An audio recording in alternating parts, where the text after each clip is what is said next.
Aujourd'hui, on se trouve au domaine de la Girardière. Il y a un château 19e de style néo-gothique. Les propriétaires ont décidé de racheter une chapelle qui était à l'abandon et qui allait s'effondrer pour la réinstaller dans leur domaine.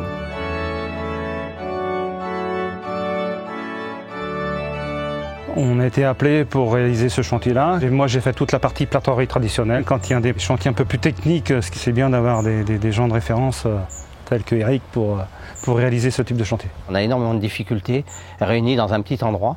De fait d'avoir modifié le plan d'origine, de passer d'un plan carré à un plan rectangle, j'ai dû au départ constituer une maquette pour savoir si c'était réalisable. J'ai vu que c'était possible et ça allait demander beaucoup de concentration et de difficultés. On a d'abord commencé les travaux à l'atelier, de restitution des décors qui avaient été récupérés, les chapiteaux et la rosace.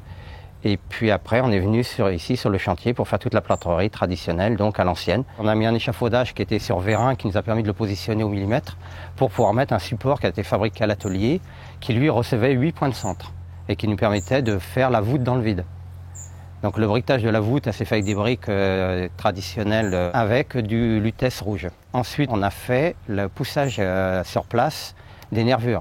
Donc on a briqueté l'intérieur, on a fait un dégrossi, on a fait un enduit de finition au lutèce rouge. Et après, tout l'intérieur des voûtes a été enduit avec du lutèce 2000 long. Madame Strauss désirait garder un vitrail qui était aveugle à l'origine et donc avoir une pénétration de ce vitrail dans la voûte. On a utilisé du molda. Donc on a mis une partie aveugle à l'extérieur et à l'intérieur, on a un demi-vitrail qui pénètre dans la voûte.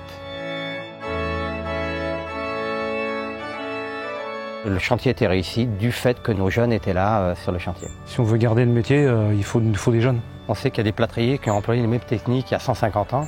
Et donc on perpétue ces traditions et on espère que les jeunes qui seront avec nous, qu'on forme pour ça, continueront à le retransmettre aux autres.